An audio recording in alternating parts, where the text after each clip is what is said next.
When it comes to quality sleep, Ashley has you covered with top mattress brands at winning prices and with special financing options available.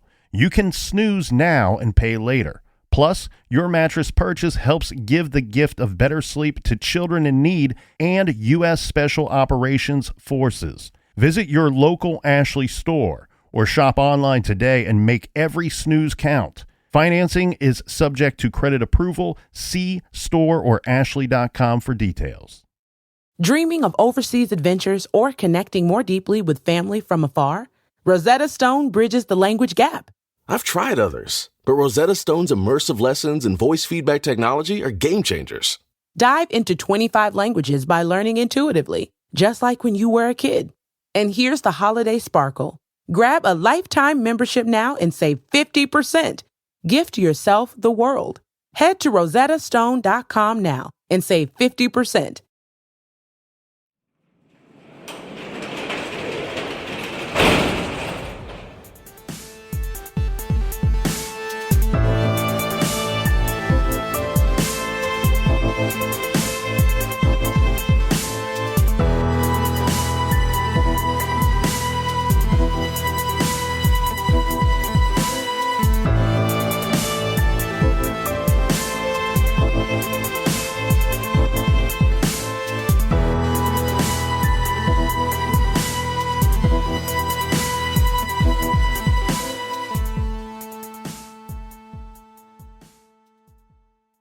Welcome to True Crime Garage. Wherever you are, whatever you are doing, thanks for listening. I'm your host, Nick, and with me, as always, is a man that knows right now the toughest job in America is fantasy football commissioner. Here is our captain. They call me the commish. It's good to be seen and good to see you. Thanks for listening. Thanks for telling a friend.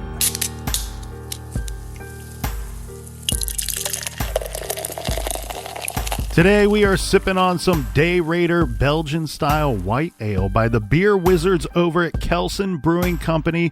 Day Raider features a light malt body with wonderful aromas of citrus, garage grade, 4 out of 5 bottle caps. All right, let's toast some of our friends before we get started. Here's a cheers to our friend Shelly in Milwaukee. And a big shout out to Susan in Lancaster County, Pennsylvania. Next up, Captain, we have Ashley, who's all the way out in Pueblo, West Colorado. And a big we like your jib to Jill in Manhattan, Kansas. Next up, Captain, we have Lisa in Covington, Georgia. And here is a very special Ron Swanson please and thank you to my beer drinking friend Ira B. in Nova Scotia. Everyone we just mentioned contributed to this week's beer fund, and for that, we thank you. Yeah, BWERRUN Beer Run. And if you would like to support the show, I would. Go to truecrimegarage.com and click on the donate banner. Also, for our old episodes, download the Stitcher app. They are free, and we have a bonus show called Off the Record. And if you're not listening, then you're not in the know. Get right. Get Stitcher Premium. And why don't you shut the hell up? All right. That's enough of the business. All right, everybody, gather around, grab a chair, grab a beer. Let's talk some true crime.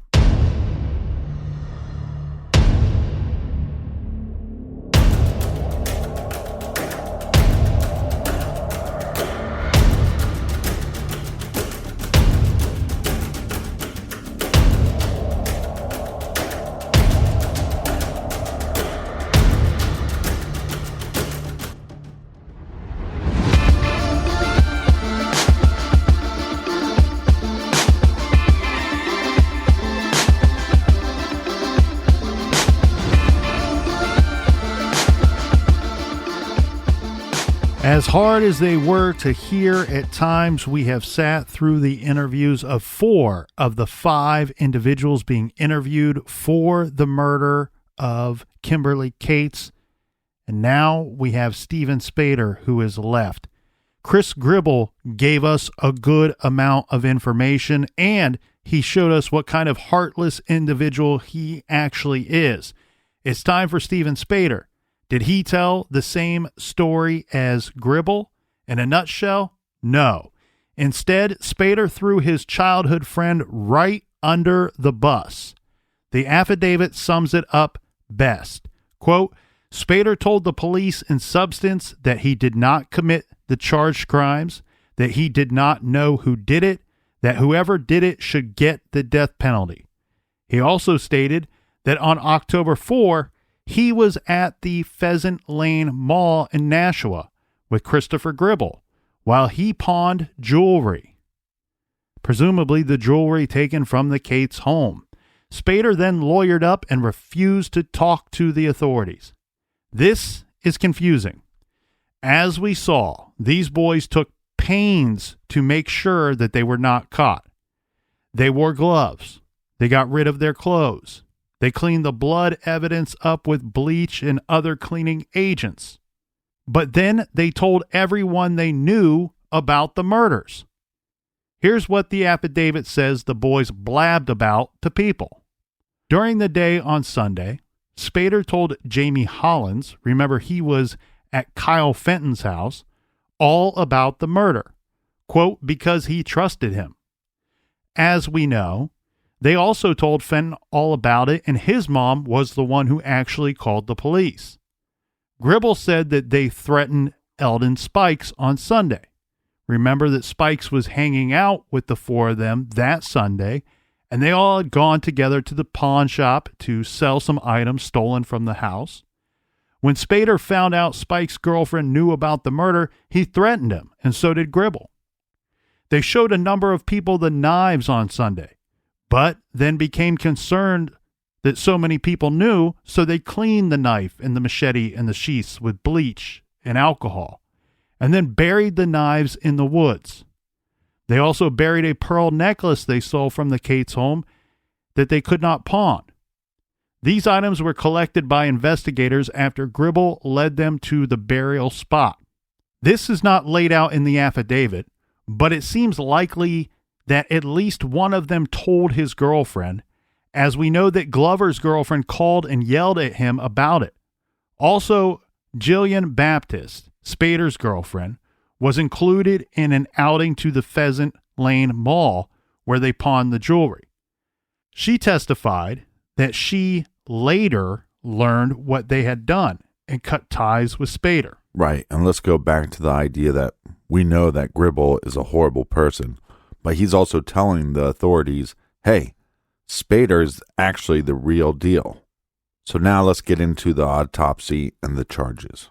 The medical examiner found that Kimberly Cates died from 32 sharp injuries to her head, neck, torso, left arm, and left leg from 2 different weapons. Manner of death, of course, homicide. She was alive, unfortunately, for the entirety of the attack per the medical examiner's testimony. During all of the blows, she was alive. These included one that broke apart her upper arm bone and 2 that broke open her skull and sunk into her brain. The medical examiner also said that her throat was cut and 1 eyeball was dislodged from the force of the blows. Jamie, the 11-year-old girl, suffered multiple debilitating injuries. She had a broken jaw. She had a punctured lung. She had to have part of her foot amputated as well as skin grafts for multiple lacerations that required plastic surgery. 1 wound penetrated and fractured her skull. Her elbow was broken. She had multiple stab wounds from what looked like a small knife. Per the sentencing memo, quote, her treating physicians at Children's Hospital in Boston testified that they had never treated any patient, adult or child, with that many stab or hack wounds, end quote. A doctor testified at one of the trials that Jamie would have died of a punctured lung if she had lost consciousness before calling the police. Within 2 days, the detailed arrest affidavit we have been reading from was filed with the Milford District Court that laid out the case against the 4 who participated in the attack on the Cates family. Per WMUR, quote, a little after 6 a.m. on Tuesday, October 6th, the state attorney general's office issued a press release to the media that said 4 arrests have been made in connection to the Mont Vernon killing and attack. Before noon on that same day, Spader, Gribble, Marks, and Glover were arraigned one by one at Milford District Court. So they're going to charge all 5 of them. Yeah, so Chris Gribble and Stephen Spader were charged with first-degree murder, attempted murder, and conspiracy to murder, as well as a bunch of lesser charges. William Marks and Quinn Glover were charged with burglary, conspiracy to burglary, and robbery. They were warned that prosecutors would seek additional indictments when they presented their cases to a grand jury. In early November, more charges were forthcoming. Autumn Savoy was charged with 2 counts of hindering apprehension or prosecution and 1 count of conspiracy to commit hindering apprehension or prosecution. This was, of course, because of his throwing the evidence bag into the river and then lying to police about the false alibi. Question for you, maybe you know this. Do they have to charge these individuals, therefore they can use that as like some leverage against them to testify? Well, yes, of course, but they also have to charge them just to continue to hold them. At some point, if you don't charge them, they have rights as a citizen who's not being detained, and they have to be released. So I think what you have here, Captain, is when you got a whole batch of assholes that you have to charge with an assortment of charges. I think not only does it take some time it takes time to hash that out. Who's guilty of what? And what will the public decide they're guilty of and agree to as well? So it's hard to overstate the shock. You know, we've just spent an hour or so on this case, but I want everybody to really kind of sit and think about this for a minute, because it's really hard to state the amount of shock that ensued from the arrest of these boys. They had their problems, of course, but in general, no one saw this coming. We talked about the area. This place had not had a murder in over 100 years. And then when you solve it this quickly, or you are making arrest this quickly and the public can see what's going on, and now they're being told that the perpetrators are children, essentially. The area was in shock from the murder itself and from the attack itself, but now you double down on that the perpetrators, they look like kids on the evening news. They don't look like some monster that strolled into town and took away one of your own. Well, again, it also depends on what picture they're getting. You know, if you take any of these kids and go back 3 years, some of these kids were doing all right then. And obviously, the age is a lot younger, so they look way more innocent. But just imagine what these parents are going through. We know through some of the testimony that some of the parents knew that these kids were going down the wrong path. But maybe down the wrong path for some kids, there's like, well, now he smokes, or we caught him smoking some weed, or we caught him with a beer, or we caught him making out with his girlfriend, or whatever it would be, right? To go down the wrong path. But most parents are not going to assume the wrong path is taking them down to heinous murder for no reason other than they just wanted to murder somebody. The ABC News put it pretty succinctly, saying that friends of the teenagers were shocked that the boys, who came from middle-class families and participated in activities like school musicals and the Boy Scouts, would conspire to commit such brutality.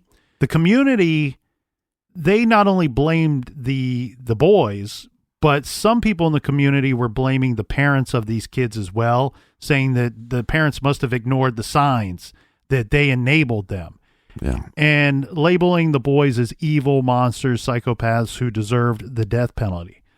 Many people also believe that there were varying levels of culpability among the pack of 5. After all, according to what the boys were saying, only 2 of them actually participated in the physical attacks on our 2 victims.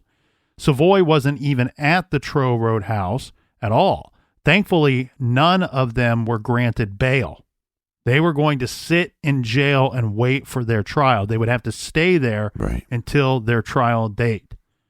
While all of this was going on, Our survivor, 6th grader Jamie Cates, attended her mother's funeral in a wheelchair.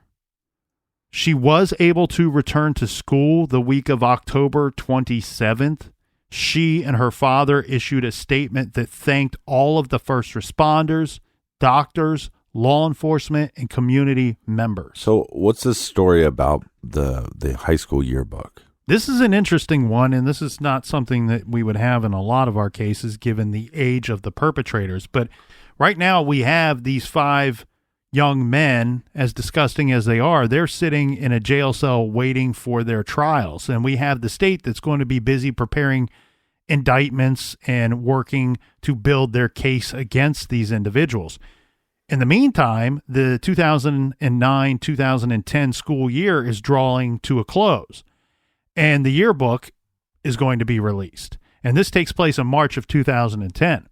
The high school yearbook contained pictures of all of its students, as one would expect, but in this case, it includes even the ones in jail for the Cates murder. Remember, 2 of these guys were still in high school at the time of these crimes. In fact, they were picked up at school when the police wanted to question these guys. Right. So David Cates, he's the father of our young surviving victim. He's the husband of our other victim. He sent a letter to the school administrators requesting an apology for the inclusion of photos of Quinn Glover and William Marks in that year's yearbook. His letter read, "I can't understand why you made such a disrespectful decision.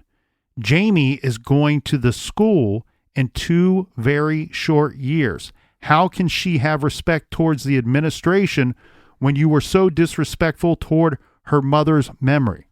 Jamie and our families will survive this slap in the face, but I think the bigger picture is the message you sent to students.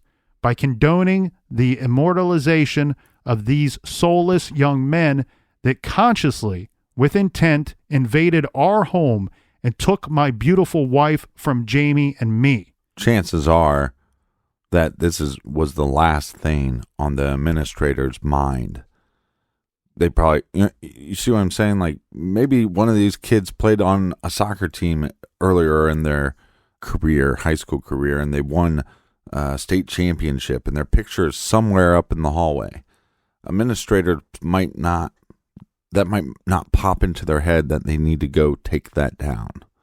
Just like the administrators are not in charge of every decision that the yearbook is making. There normally is a class for that, or after school group for that. So it wouldn't be the first thing on their mind. Now, mind you, again, the person, whatever teacher is in charge of putting together the yearbook, probably should have popped that into their brain. Right. I mean, the school administration is in control of whatever class is in charge of the yearbook. What's crazy is that this is a conscious decision. It's not as though the yearbook was sent in for printing in September, and when the murders happened in October, no one thought to take out the pictures of the 2 boys. Rather, the school consulted with the Marks and Glover parents, who said they wanted to leave the pictures of their sons in the yearbook. So the school decided to go along with that. Mm. I get what you're saying. If somebody plays on the soccer team and you got 16 other kids on the team and coaches and what have you, it's very difficult to go back and retake that picture. It's pretty easy to leave the little square picture out of the actual yearbook. And I think to take it a step further, that David Cates is very right. His daughter, who was attacked by these guys, mm-hmm. she is going to be attending that school in 2 very short years. And it just seems like, as he said, I think it's a slap in the face. And I think that it's disrespectful. It's definitely disrespectful for the fact that they actually talked to the parents, and then they, like you said, they actually had to make a decision. It was on their minds. Yeah, I thought it was just something that they might have just overlooked. And then it's like, oh, come on, give them a break. They got so many things to deal with to run a school that they might overlooked it. But the fact that they actually made a decision and talked to the parents, at some point you just tell the parent, like, look, I know why you want to leave the kid in the book, but we're going to take him out of respect for the surviving family members and for the victim. Well, and here's the issue that I have with it. I'm 100% on David Cates' side on this, and I think I find it actually appalling. And the reason why is it would have taken no more effort to reach out to David Cates. You realize that this was a decision you were going to be making, and that it carries some weight. This is an important decision that you're making. You understood so much that you reached out to the parents of the students. Reach out to the member of your community and say, we've reached out to the parents. They would like to keep the pictures in the yearbook. At least get his opinion. They didn't do that. Right. And here's the thing. Here's the issue. It's innocent until proven guilty. These two have not gone to trial yet. They've not been actually convicted or sentenced for these crimes. So I get that. Maybe the idea is leave them in there because they're innocent. The problem with that is we have a situation where we have confessions of these individuals, and these confessions check out. It's not like their confessions and the police got some teenagers to admit to do something that they didn't do. These confessions track. Yeah, so as administrator, you go, I got to call the parents. Ring, ring, ring. Parents, hello? Well, we have confirmed that your kid's a piece of shit, and we're taking him out of the yearbook. Yeah. I mean, all kinds of things. You can have excuses why, if you want to defend yourself to the parents and say, look, they didn't finish school, so we're not including them. If they are found innocent and they attend next year, we'll put their picture back in. The other thing you can do is, I wouldn't have even consulted with the Glover or Mark's parents in this situation. Now, we have the trials that we need to get to. And this will be 5 criminal cases that were scheduled to go before a special grand jury, which would possibly hand down murder indictments, possibly hand down additional charges. This was apparently enough to scare some of these idiots straight, because what we have here now is that 3 of the 5 defendants, this would be Glover, Marks, and Savoy, they all agreed to testify against the other 2, Spader and Gribble. Of course, they want to avoid murder charges, so they're willing to cooperate. Spader and Gribble were both indicted on murder charges, and under New Hampshire law faced mandatory sentences of life in prison without parole if found guilty of first-degree murder. They were not eligible for the death penalty. Under New Hampshire law, capital murder, for which the death penalty is an option, was defined at the time as only 6 types of murder. 1, killing an on-duty law enforcement officer or judge, a murder for hire, murder committed in connection with the kidnapping, murder committed during rape, murder committed during certain drug offenses, and murder committed by a convict already serving a life sentence without parole. In the Granite State's 380-year history, New Hampshire has executed only 24 people, and none since the year 1939. Before the trials in August of 2010, one of the scheduled witnesses died. This was Jamie Hollins. He was the buddy who was with Kyle Fenton when Spader and Gribble showed up and bragged to them about what they had done. Right. Hollins himself was no angel. He had a record for burglary of an ice cream shop. Must have been some good ice cream. And at the time of his death was facing another burglary charge. His mother told WMUR Boston that, quote, her son was tormented by what he knew about the Cates murder. She said he could not sleep after being told about the attacks and being shown the weapons. He was stressed and afraid to testify. His mom found him dead in his room one morning in August. This is her quote to WMUR. She said, quote, He went to bed perfectly fine, and when I woke up in the morning, I found him dead. I didn't know what to do. His lips were purple, fingernails, everything. She continued, just the other night, he was so stressed out, sitting in his room, rocking himself back and forth because he's so stressed.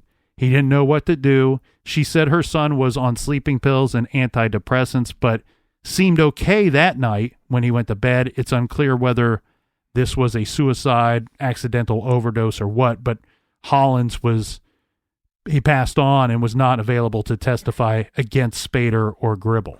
It makes me wonder what Spader and Gribble might have done that we are not aware of.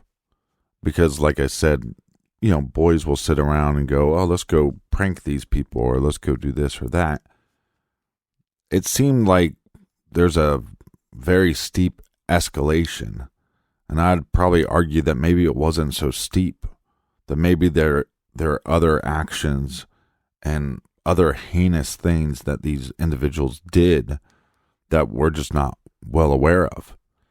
And when you have a friend of these guys, I don't think it's just as simple as, well, I now know that they're capable of murder, so maybe they'll come after me one day, or maybe get somebody else to come after me. I think there would have to be more actions that we're just not aware of that these friends would know about. And to top that off, you might have a situation here where somebody is already struggling with some other things, some other issues. Maybe they're a bit unstable themselves. And then you add to that the fear of, one, testifying against these people, but also, is there some guilt that this individual was harboring, that they felt guilty for? Who knows? I mean, maybe this person said to themselves when they were being told what these two monsters had done, that they weren't going to turn them in, or they weren't going to do anything about it. Right. So it could be a whole bunch of stuff. And regardless, it's just these events, these horrible things that people, for whatever reason, do to one another, and then they put so little thought into it that there are real victims. This isn't Grand Theft Auto that you play on your PlayStation 4. Mm-hmm. These are real people. These are real consequences. You've not only killed this woman and really almost destroyed the life of this child, but then every one of her family is a victim. And then the perpetrators, everyone in their families are victims as well. And it's just amazing that that there's so little thought put into any of these actions by some of these people. Now, Steven Spader, his trial would start in 2010. He pled not guilty. Needless to say, the state came out swinging, causing some jury members to shed tears with prosecutory statements like, quote, Kim and Jamie's screams did not stop him. Their cries, their begging, their pleas did not stop him because he was so merciless, and he and Gribble were focused on what they intended to do and planned on doing all along. And the simple way to put that is to break in and kill whoever was inside for fun, for kicks, ultimately for a few pieces of jewelry.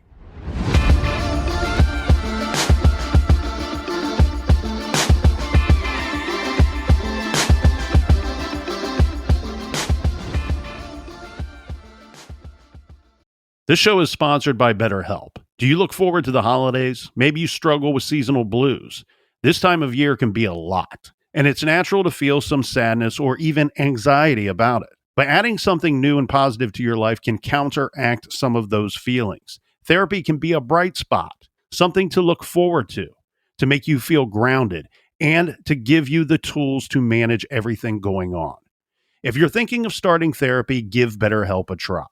It's entirely online, designed to be convenient, flexible, and suited to your schedule. Just fill out a brief questionnaire to get matched with a licensed therapist and switch therapists at any time for no additional charge. Find your bright spot this season with BetterHelp. Visit BetterHelp.com/garage today to get 10% off your first month. That's BetterHelp, HELP.com/garage. Dreaming of overseas adventures or connecting more deeply with family from afar? Rosetta Stone bridges the language gap. I've tried others, but Rosetta Stone's immersive lessons and voice feedback technology are game changers. Dive into 25 languages by learning intuitively, just like when you were a kid. And here's the holiday sparkle. Grab a lifetime membership now and save 50%. Gift yourself the world. Head to rosettastone.com now and save 50%.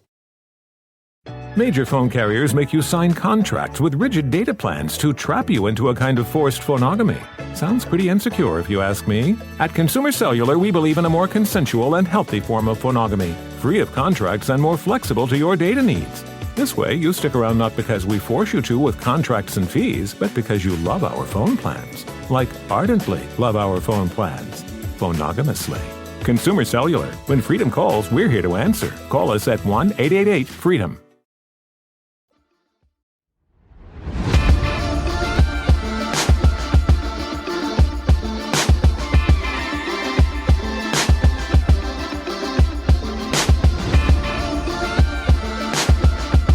A big cheers to everybody, a big cheers to you, Colonel, and a special cheers to anybody that is still homeschooling their children.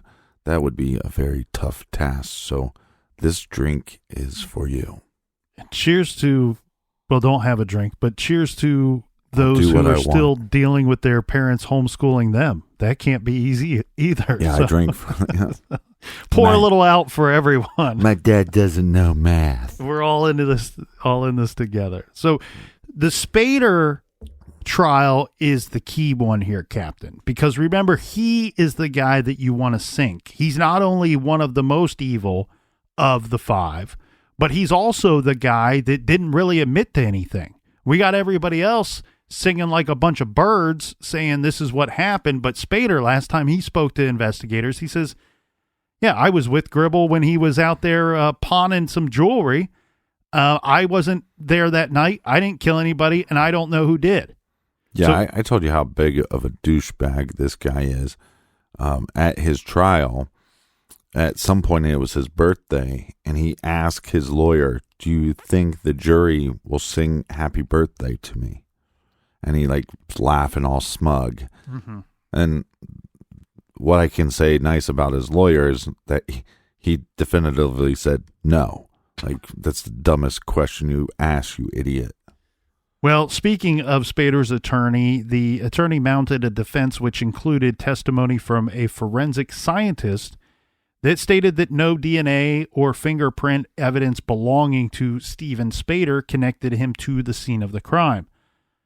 Of course, an awful lot of circumstantial evidence did connect Spader to the crime, such as his sweatshirt with his name on it found in the trash bag containing stolen items from the Cates home. And the defense attorneys also warned the jury that Spader's co-conspirators, or people that had already confessed to some of these crimes, they were going to testify against him. But keep in mind, jury, that Marks, Savoy, and Glover, who will testify against my client, all received deals from the state lessening their sentences. Now, what do we know about Steven Spader? People who knew him said that in years past he was a good kid, a nice guy. But then in the summer before his sophomore year, Spader seemed to change. He stopped paying attention to his schoolwork, started wearing all black and painting his fingernails black. He drew a swastika on his head and declared that he was a member of the Crips. I don't think that's their symbol. I do not mind the children or the peeps wearing the black. I do not, dye the hair black, paint the fingernails. Doesn't bother me. Where I get a little concerned, and I'm saying that sarcastically, please hear the sarcasm in my voice, is the swastika on someone's head and then claiming to be a member of a criminal enterprise such as the Crips. No, see, I don't mind it so much. At least they're branding themselves so you can see their dumbass coming. At some point, and it seems to be linked to a possible bad breakup, he began cutting himself, and he was to be on medication for bipolar disorder, but he would often stop taking this medication, and he was also running away from his parents' home. He had anger management issues, and his anger would increase if he was off of his meds or taking recreational drugs. Now, I don't know if his adopted parents knew this or not. I think there was speculation that he did have some trauma in his younger years before they actually adopted him. Yeah, and it is a bit of a question mark if they knew this in advance or not. By the time of the murder, this once good kid was now a high school dropout who still lived with his parents. Well, do you know anything about when he was real little? Yes, and I was going to get into that. And they were forcing him to seek counseling, and they did tell him he needed to get his GED, which he did, and he was taking classes at a community college. This all at the time of the actual murder. Now, according to the Boston Herald, friends told the paper that they believe Spader was a candidate for suicide, not for homicide. His mood and behavior grew darker as he matured, they said. Spader was in and out of treatment programs.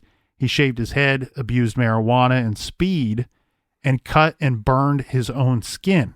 Yeah, well, there was actually a call from his therapist to his parents stating that he made several threats against them, saying that he wanted to kill his parents. And the parents were like, is this something we should be worried about? Because I would be as a parent. My kid's saying he wants to kill me, and they're saying, no, it's actually more of a coping mechanism, and he probably actually just wants to hurt himself. Right. And you want to say to the therapist, well, you were wrong about that one, because if they would have been free any longer, I would actually think that Spader would have went after somebody else. Either on his own or with the help of these guys. Right. I think that's for certain. Yeah. Now, his grandmother, Mary Ann Spader, said of Spader's parents that they did everything for this boy. They gave him everything. They were devoted to this kid. His parents, she says, were the nicest people. I don't know how something like this could happen. Now, Spader's adoptive parents, who adopted him at just 5 days old, had forced him to go to a treatment program when they observed a dramatic change in his behavior. This was when he was 16 years old. This live-in retreat was just months before the murder. It was an expensive program that they took on themselves in hope of turning their son around. At the trial, prosecutors called a lot of witnesses to establish that Spader was, in fact, a psychopath and that he planned to murder someone long in advance. They presented evidence that in the months leading up to the attack, Spader hung out often with Gribble, Marks, Glover, and Savoy. During this time, he talked about breaking into people's homes and killing them. He also talked about eating people and roasting their bodies, putting heads on stakes, putting bodies in a wood chipper, creating displays out of the bodies for the media to later find, torturing, creating chloroform to knock out victims so they could be killed in silence. He spent time trying to make chloroform at his home, and he had purchased a knife just days before the crime. And Spader formed a group of losers called the Disciples of Destruction, DOD for short. Wow, what a cool name. Yeah. He was the self-appointed president of his little club. He actually drafted a mission statement that called for bloodshed, and he and Marks cased out the Trow Road home, as we've already talked about, and selected that house to hit. They then told Gribble that the crime was to be Gribble's initiation into the DOD. Spader told Savoy to provide them with an alibi. It's not clear why Savoy was not included in the actual committing of the crime. Right, so we have all these guys saying that, look, Spader, he's the evil one, or the most evil one. He is the leader, and we've all confessed, not only to what Spader did, but what we have done. and Spader's still not confessing. So now they're going to testify against him. And during the testimony, this is going to offer some more details about that actual night and things leading up to the crime and even after, saying that, Spader attended a high school football game on that Saturday. There at the high school football game, he tells Glover to be ready that night because he was going to call him so that they could go break into a house. He also gave Glover a list of ingredients to purchase and instructions to make chloroform. Glover was to bring gloves with him and a knife. The group texted about their plans throughout the day.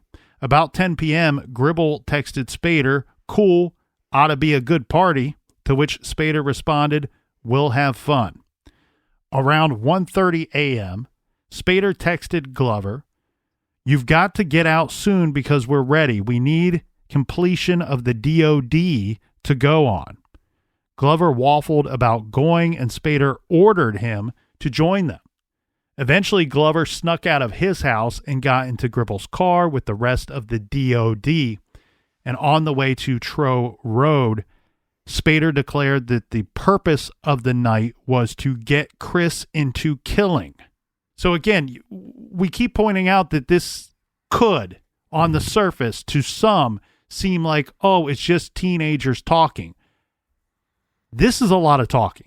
Yeah, this is a lot of preparation for things that seem to be about what they're all talking about.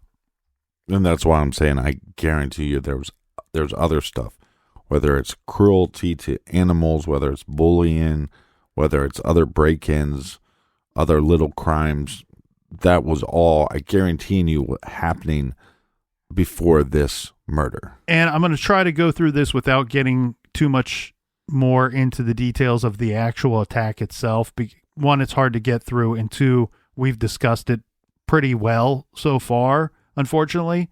Now, Quinn Glover did testify that he saw Spader physically kill Kimberly.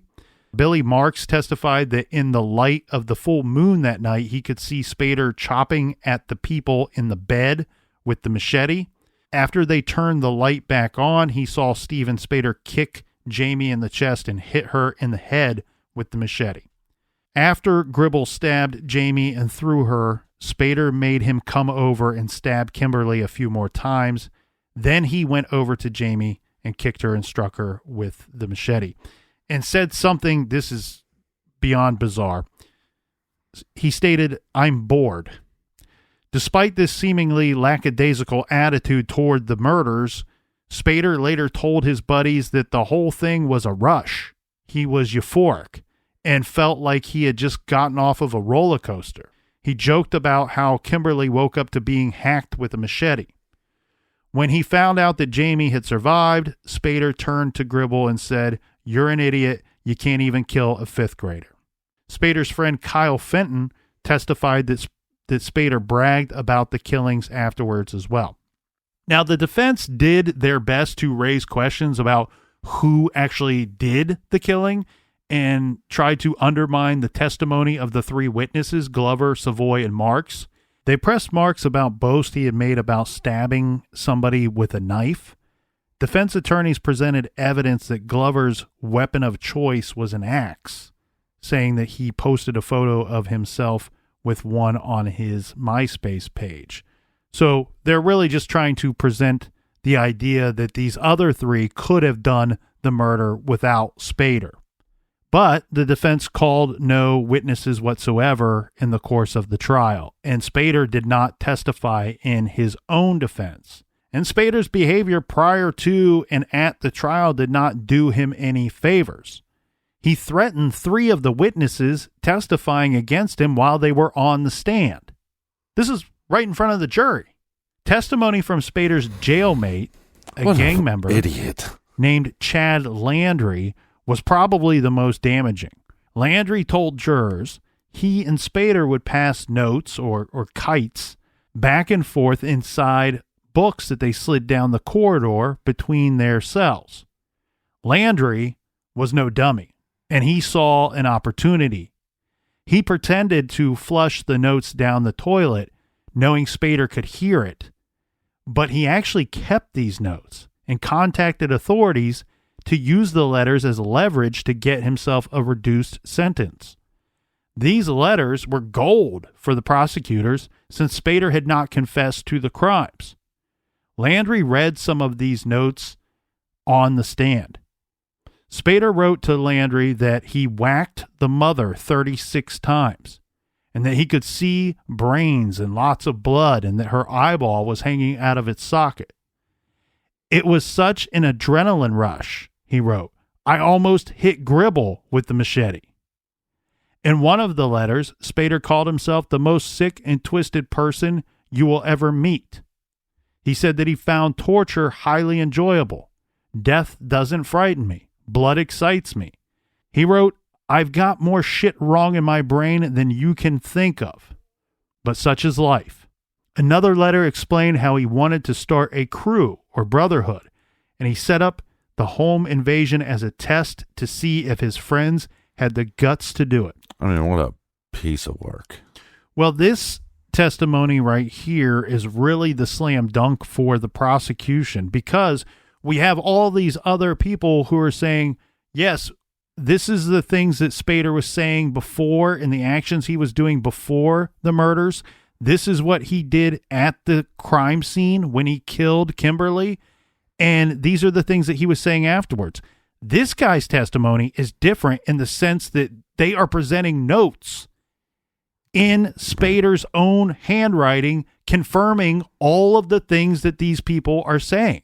Right. So now not only are his friends turning against him and confessing, now we have basically a written confession confirming those confessions. So the jurors only deliberated for 90 minutes. And well, that's because they also went out to lunch before they decided. Spader was convicted on all counts on his 19th birthday. Remember, this is where he made the joke about the jury singing him happy birthday. The state's sentencing memo says his attack was calculated, vicious, and unprovoked. Spader was determined to find a house, render the occupants unconscious, get bank numbers, large sums of money, torture the residents in the house, and eventually kill every member of the family. As described in the sentencing memo, under New Hampshire law, he was sentenced to mandatory life without parole on the first-degree murder charge, and the court imposed a consecutive maximum sentencing on the remaining charges, which was 76 years. But that description of his sentence does not convey the fury with which the judge sentenced Spader. Hillsborough County Superior Court Judge Jillian Abramson said, I could go on for days and days and days about the depth of your depravity, but it is sufficient to say that you belong in a cage, and I will sentence you to the maximum, and you will stay in that cage for the rest of your pointless life. And I wish in a fair world what they would say is, look, we're going to put you in this cell for the rest of your life, but we're also going to give Jamie, the victim that survived, we're going to give her a machete, and we're going to give her keys, and whenever she wants to, she could go in there and attack you. So have fun sleeping. That sounds fair to me, but more than likely she's not the animal that this guy is, and wouldn't want to cause that level of harm or hurt to anyone. Now, Chris Gribble, we still got to deal with this guy. He didn't get a traditional trial, and that is because he pled not guilty by reason of insanity to all of the charges against him. Under New Hampshire law, this means he forfeited his criminal trial. Instead, his lawyers had to prove to the jury that his actions were the result of a mental disease or defect. The question was not whether he participated, he already confessed, but whether he did so in his own right mind. The judge was the same one as in the Spader case.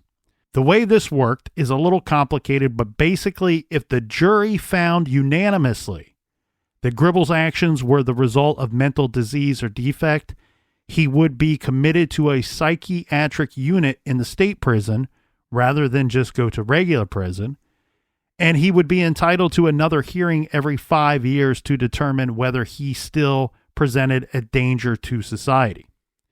If Gribble's attorneys failed to show that his actions were the result of mental disease or defect, he would be found guilty of murder. If this was a unanimous verdict, he would be sentenced to life in prison without parole. If neither decision was unanimous, it would be a hung jury and Gribble would be retried at a later date. Gribble's attorneys argued that he suffered from antisocial personality disorder, and all sorts of witnesses testified either for this point or against it.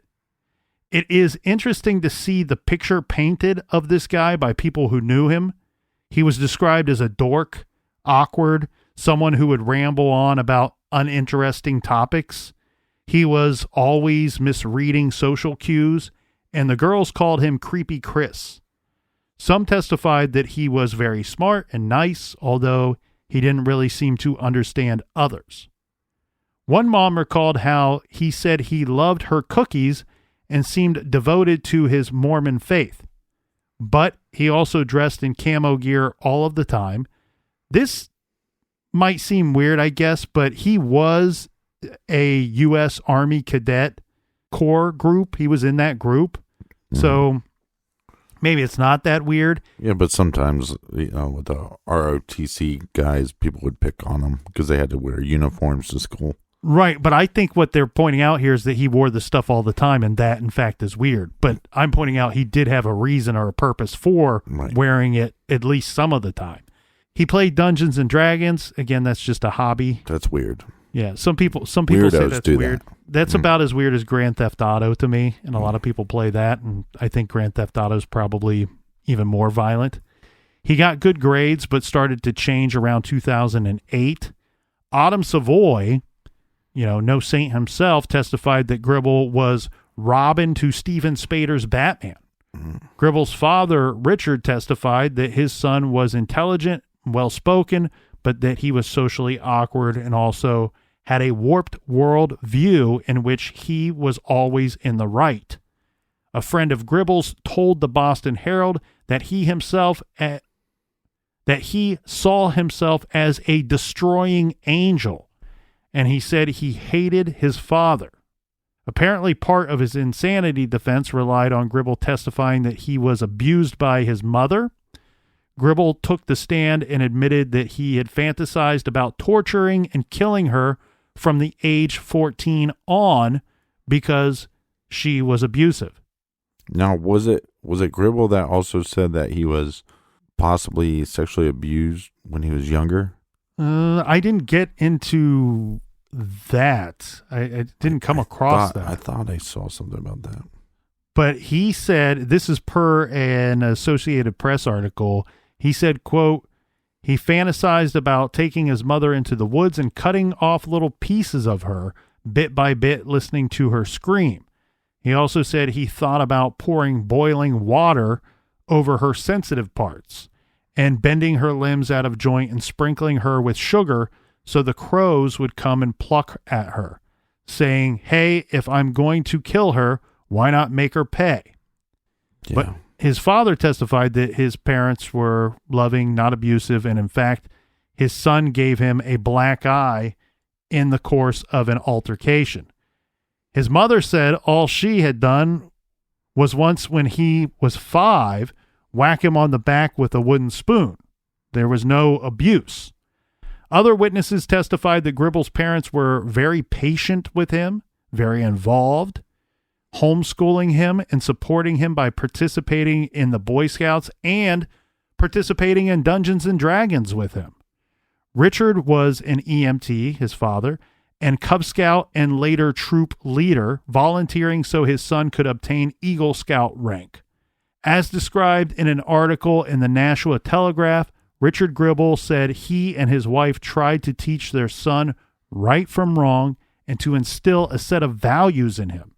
Assistant Attorney General Peter Hinckley asked him if he thought they had succeeded, and he said, given the fact that he's admitted to committing 2 very heinous crimes, I'd say no. His father testified that the machete and the knife used on Kimberly and Jamie were taken from his home before the attack, and he did not know this until after his son was arrested. Gribble's Facebook page was found to reflect that he considered himself a devout Mormon who loved God and a gun and knife enthusiast. He wrote on his page, "Although everyone has a light and dark side, mine are very extreme. If I like you, or at least don't dislike you, I'm the sweetest, nicest person ever. But heaven help me if I truly lose it. It's not pretty." In a different post, he referenced a hit list that contained 7 people whom he said he hated. The most chilling part, on his Facebook page at 11 a.m. on Sunday, October 4th, just hours after the attack on Jamie and Kimberly Cates, he wrote, "I had an awesome time with Steve and Autumn. Dexter is such a funny show." Well, I think their downfall is they're trying to claim that he's insane, right? Mm-hmm. But it's not just insane at the time of the murder. It's just insane in general. But they put him on the stand. And I think this is actually a problem for them because he is very well spoken. Yeah, he took the stand at trial and testified about the attacks. He admitted that he and Spader intended to kill anyone they found in the home that they chose to burglarize. He even demonstrated how he had held the knife as he used it on the victims. And he testified that he wanted to shoot people, and he was not certain that he would not kill again if he was given the opportunity, and described himself as dangerous on the stand. I think the thing here is, from a defense side, or at least from this guy's, this Gribble's, what he's hoping for, he doesn't really have a whole lot to lose, right? Worst case scenario, he ends up getting life in prison without the possibility of parole, right, which is what he's going to get if he's found guilty regardless. So why not try to, poop your pants and rub it all over your face in front of the jury? Maybe he could have put it on a little bit better, I think is what you're pointing out here. Now, the prosecution had experts, including a psychiatrist who interviewed Gribble for several hours. And these experts testified that Gribble was in fact sane. He knew the difference between right and wrong. And prosecutors pointed out that Gribble had been sane enough to plot the crime, try to cover it up, and try to hide evidence and lie about his involvement. The jury rejected Chris Gribble's insanity claim and declared him guilty of 2 counts of first-degree murder, attempted murder, conspiracy to commit murder, conspiracy to commit burglary, and witness tampering. They deliberated for only 2 hours. It seems like their lunch was a little bit longer than the previous jury. Our brave, resilient survivor, Jamie, by this time is still just 12 years old. She was, in fact, in the courtroom for this trial. She was not asked to testify. Her father, David, gave a victim impact statement, as he had done in Spader's trial as well, and thanked the judge for being impartial throughout the trial. The judge thanked Jamie for her presence in the courtroom, saying it was nice to finally get the chance to meet her. The judge assured her that the men involved in this horrible crime could never hurt her again. Then she almost happily imposed the mandatory sentence of life without parole, telling Gribble, "Infinity is not enough jail time for you." She added a sentence of 50 years to life, plus a maximum of an additional 52 years on other charges. But how impressive is that she was able to, one, she lives through the attack, she recovers, but to have the strength to show up and face the attackers in court at 12 years old. That's pretty baller. Billy Marks agreed to plead guilty to conspiracy to commit murder and burglary and to being an accomplice to first-degree assault in exchange for a reduced sentence. Marks was sentenced to 30 to 60 years. His sentence was, in fact, a stiff one because he admitted to helping plan the crime. There are some interesting things within this portion of the story, though, Captain, because remember, Spader's defense lawyers, they actually tried to pin the crime, the murder, on Marks. They emphasized that Marks had been alone in the house with the victims for some time on that night. This was when he climbed into the basement before the others got into the house.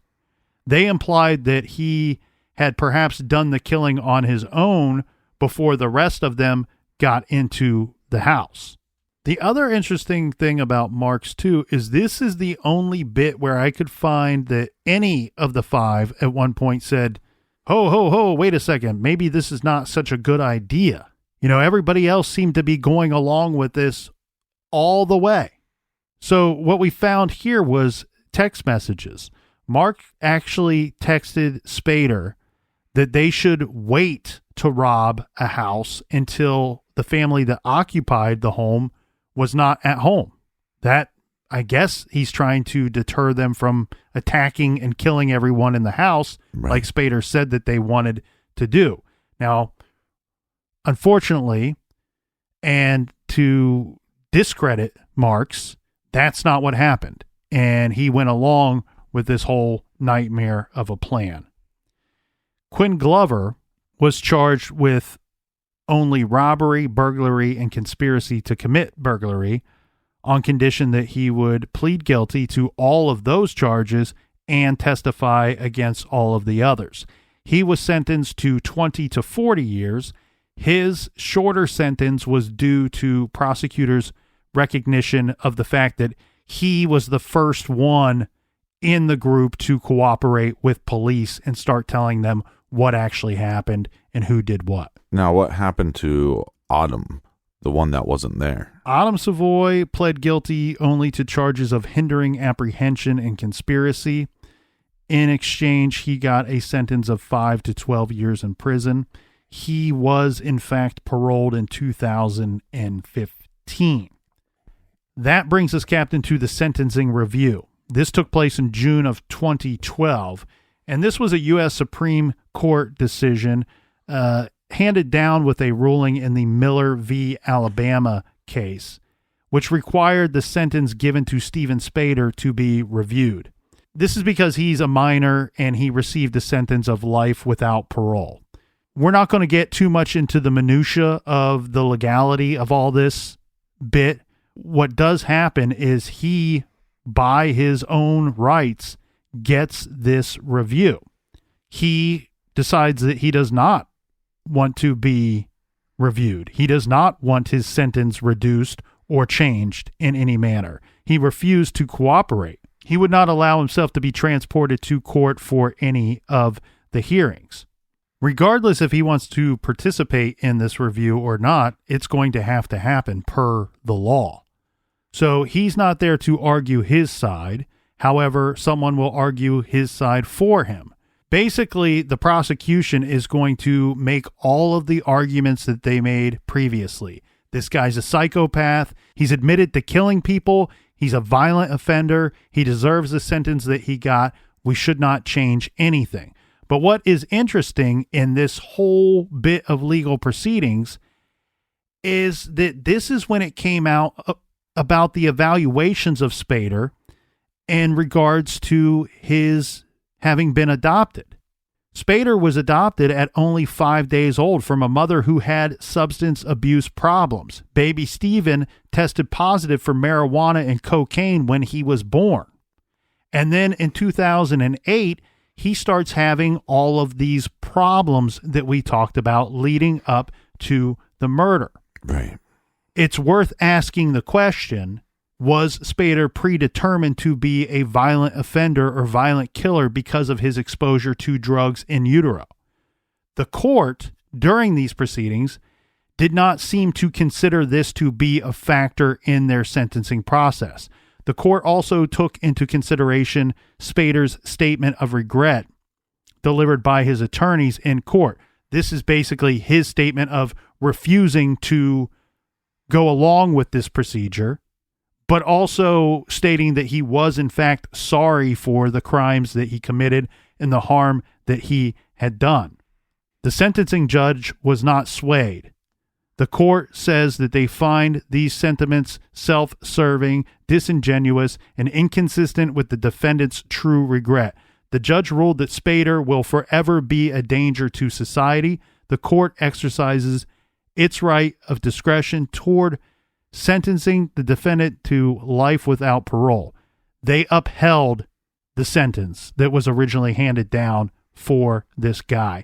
There was also a nasty poem that was presented at his trial, his original trial that he wrote, and it shows no talent at all as far as being a writer, but it really just goes along with him proclaiming to his jailmate that he's this horrible, despicable monster who enjoyed killing someone and would kill again.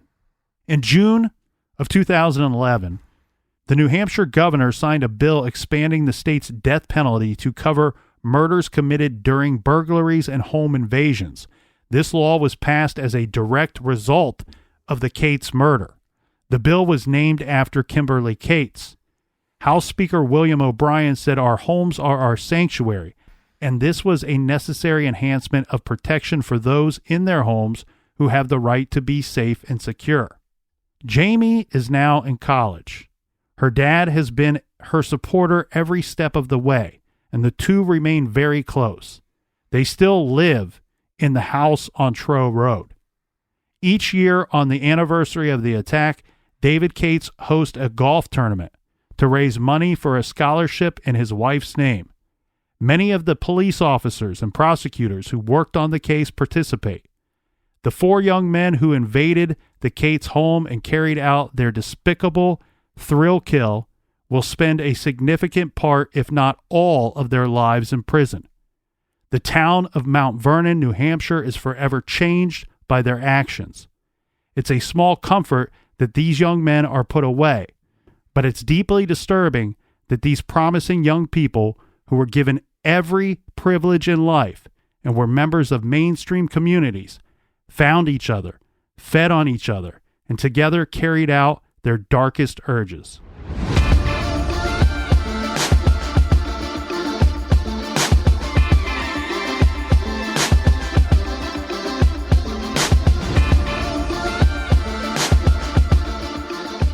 Thank you guys so much for tuning in to True Crime Garage and spending your time with us.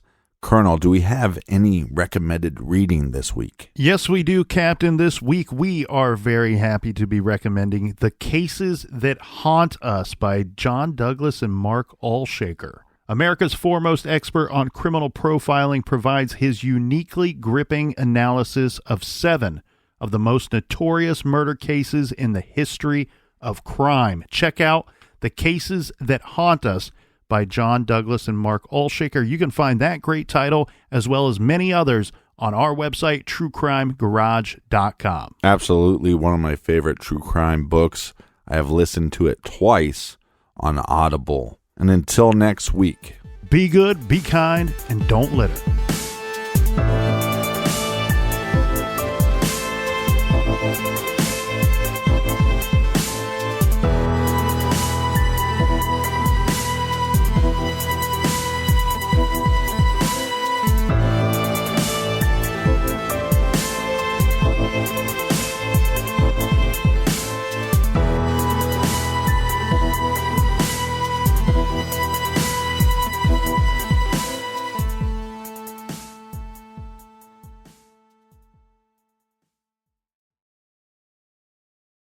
You can start your day off right when you find a professional on Angie to get your plumbing right first.